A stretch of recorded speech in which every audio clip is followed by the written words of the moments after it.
بسم اللہ الرحمن الرحیم۔ رئیس امروہوی ایک دبستان۔ وہ اپنی شخصیت اور فن کے کئی دلکش اور منفرد زاویوں کے سبب اردو ادب کی تاریخ میں ایک روشن سنگ میل کی حیثیت رکھتے ہیں۔ تحریر فراست رضوی۔ پاکستانی ادب کی تاریخ میں ایسے شاعر بھی ہیں جو بیک وقت نثر نگاری، صحافت اور دوسرے علمی شعبوں میں اپنی خاص پہچان رکھتے ہیں اور جن کی تحریروں کا دائرہ اثر بہت وسیع ہوتا ہے۔ ایسے ہی شعراء میں ایک نمایاں نام رئیس امروہوی کا بھی ہے، جو اپنی شخصیت اور فن کے کئی دلکش اور منفرد زاویوں کے سبب اردو ادب کی تاریخ میں ایک روشن سنگ میل کی حیثیت رکھتے ہیں۔ ان کا اصل نام سید محمد مہدی تھا۔ ان کے والد شفیق حسن اہلیہ فلسفہ، منطق، نجوم، فلکیات اور بحرانی زبان و ادب کے جید عالم تھے۔ رئیس امروہوی کے 3 بھائی سید محمد تقی، محمد عباس اور جون اہلیہ تھے۔ رئیس امروہوی نے روزنامہ جنگ میں 40 برسوں سے زائد مدت تک قطع نگاری کی۔ ان کے روزانہ چھپنے والے قطعات آج کے قطع نگاروں کی طرح محض تک بندی نہیں ہوتے تھے۔ ان کا ہر قطع رایتی لفظ، نکتہ افرینی اور ایک لطیف طنز سے سجا ہوا ہوتا تھا۔ ان کے قطعات کئی ضخیم جلدوں میں شائع ہو چکے ہیں، جنہیں پڑھ کر قاری پاکستان کی سماجی اور سیاسی تاریخ سے مکمل آگاہی حاصل کر سکتا ہے۔ وہ روزنامہ جنگ میں ہفتہ وار کالم بھی لکھا کرتے تھے، جو نفسیات اور نفسیاتی مسائل کے موضوع پر ہوتے تھے۔ ان کا ایک بڑا وصف ان کی قادر الکلامی تھی۔ وہ فی الفور شعر کہنے میں اتنی مہارت رکھتے تھے کہ ان کے لیے منظوم میں گفتگو کرنا بھی کوئی مشکل نہ تھا۔ اس فن میں صرف مولانا ظفر علی خان اور راغب مراد آبادی ہی ان کے حریف ہو سکتے تھے۔ ایک بار انہوں نے بتایا کہ 1965 کی پاک بھارت جنگ کے دوران آغا ناصر کا فون ریڈیو پاکستان سے پاس آیا اور ان سے لاہور کے حوالے سے ایک قومی نغمہ لکھنے کی درخواست کی، جو انہوں نے آغا ناصر کو اسی وقت ٹیلی فون پر ہی چند منٹوں میں لکھوا دیا۔ وہ نغمہ تھا، خطۂ لاہور تیری جان نثاروں کو سلام۔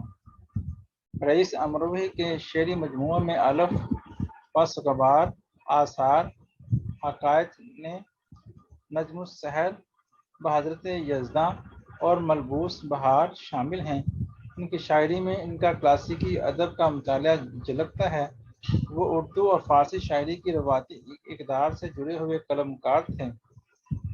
اس کے باوجود جدید علوم سے آگہی کے سبب ان کی شاعری، خصوصاً غزل میں جدید تر جہاں معنی اور ایک نیا کاٹ وار شعری اسلوب روایت کی تہوں کو توڑ کر سر ابھارتا نظر آتا ہے۔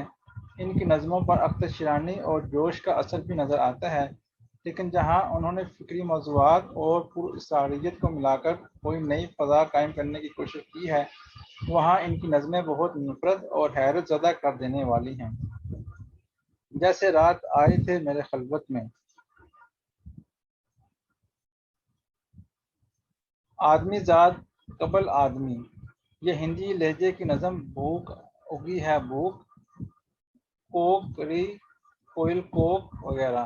ان کی قطع نگاری کی مقبولیت کی وجہ سے ان کی شاعری کے بہت بڑے حصے پر قاری اور ناقد کی نظریں نہیں پہنچیں۔ وہ ایک غیر معمولی اور بڑے شاعر تھے۔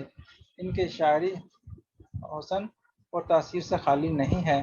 بحیثیت ماہر نفسیات ان کی کارکردگی اور امیج نے بھی ان کی شاعری کے اصل محاسن کو سامنے نہ آنے دیا۔ انہوں نے پیرا سائیکالوجی پر جو کتابیں لکھیں، ان میں توجہات، عالم ارواح، جنات، حاضرات ارواح، جنسیات، لے سائنس بھی آہستہ، عجائب نفس، نفسیاتو و ما بعد النفسیات، ہپنوٹزم، مراقبہ اور اسرار ہمزاد۔ مذہبی حوالے سے ان کی کتاب انا من الحسین علیہ السلام اور شگفتہ نثر کے حوالے سے ان کی کتاب اچھے مرزا کو بھی مقبولیت حاصل ہوئی۔ 1956 میں انہوں نے ایک طویل مثنوی لالا صحرا بھی لکھی تھی۔ ان کی ایک اور دلچسپ کتاب مینا کماری میری بھابھی کے نام سے شائع ہوئی، جس کے راوی رئیس امروہوی اور محرر امیر حسین چمن ہیں۔ رئیس امروہوی نے 2 کتابوں کے ترجمے بھی کیے ہیں۔ جی الانا کی انگریزی تصنیف کا ترجمہ قائد اعظم جناح ایک قوم کی سرگزشت کے نام سے کیا، جو بہت رواں، سلیس اور بہترین اردو ترجمہ ہے۔ دوسرا ترجمہ ہندوؤں کی مذہبی کتاب بھگود گیتا کا کیا، لیکن وہ اسے مکمل نہیں کر سکے۔ رئیس امروہوی ایک ملنسار، خلیق، بامروت، مہذب اور انسانوں سے محبت کرنے والے شخص تھے۔ ہمیشہ کرتا پاجامہ اور شیروانی زیب تن کرتے، رات کو بھی سیاہ چشمہ لگاتے، جس سے ان کی شخصیت میں ایک طرح کی پراسراریت پیدا ہو جاتی۔ آواز میں دلکشی اور بھاری پن تھا۔ ہمیشہ تحت اللفظ میں اشعار پڑھتے۔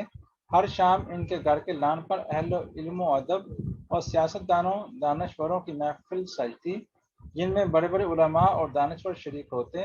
نوجوان ادیبوں، شاعروں کی آمد پر بھی کوئی پابندی نہیں تھی۔ نصیر ترابی، اسد محمد خان، عبید اللہ علیم، ذکاء الرحمن، مصور فرحان قمر، شکیل عادل زادہ، انور شعور، نوجوان اہل قلم اور اہل دانش کی حیثیت ان صحبتوں کی زینت ہوتے، اور نہ جانے کتنے فلسفی، ادیب، صوفی، اساتذہ، شعراء اور اہل علم یہاں آتے رہتے۔ رئیس امروہوی ایک دبستانے، ایک انجمن تھے۔ ان کا گھر ایک ہائیڈ پارک تھا، جہاں ہر شخص کو کامل اظہار رائے کی آزادی تھی۔ 22 ستمبر 1988 کو ایک سفاک جنونی نے ہم سے یہ گوہر نایاب چھین لیا اور ایک ایسے قیمتی انسان کی زندگی کے چراغ کو گل کر دیا، جو ہر انسان کے لیے سراپا شفقت و محبت تھا، جو انسانیت کا نقیب اور درد مند شاہد تھا۔ شاید زوال آمادہ معاشرے اپنے محسنوں اور اہل علم کے ساتھ یہی سلوک روا رکھتے ہوں۔ جہاں معبود ٹھہرایا گیا ہوں، وہیں سولی پہ لٹکایا گیا ہوں۔ اللہ حافظ۔